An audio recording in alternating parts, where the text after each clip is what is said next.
শত আঘাতেও লোহাকে কেউ কষ্ট দিতে পারে না, তাকে শেষ করে দেয় তার নিজের মরীচিকা। ঠিক একইভাবে তুমি অতীত ভুলে বর্তমান নিয়ে বাঁচার শত চেষ্টা করলেও দেখবে অতীতের দুশ্চিন্তা মরীচিকার মতো তোমাকে গ্রাস করার চেষ্টা করে চলেছে সমানে। হিউম্যান মাইন্ড, প্রশ্ন আসতেই পারে, কাদের নিয়ে বাঁচবো আমরা? এর একটাই অ্যান্সার, আপনাকে ভেঙে পড়তে দেখে যারা মন থেকে ভেঙে পড়ে তাদেরকে নিয়ে বাঁচার চেষ্টা করুন, কারণ তারাও আপনার দিকে তাকিয়ে বেঁচে আছে।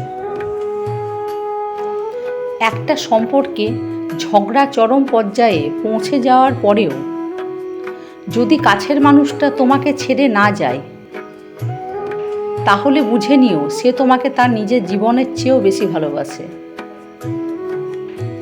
এবং সে মানুষটার কাছে তুমি খুবই দামি। তাই তাকে আঘাত না করে তার ভালোবাসাকে সম্মান দাও, শক্ত করে আঁকড়ে ধরো তাকে, কেননা এমন মানুষ কপাল গুণে পাওয়া যায়। নোংরা মনের মানুষেদের একটা বড় বৈশিষ্ট্য কি জানো? এই ধরনের মানুষেরা তোমার সঙ্গে কোনোভাবে যখন পেরে উঠবে না, তখন দেখবে তোমাকে দুর্বল করার জন্য তোমার চরিত্রে দাগ লাগানোর চেষ্টা করবে। এক কথায় এদের নিজেদের চরিত্র যেমন, তেমনি সবাইকে তাই ভাবে এরা।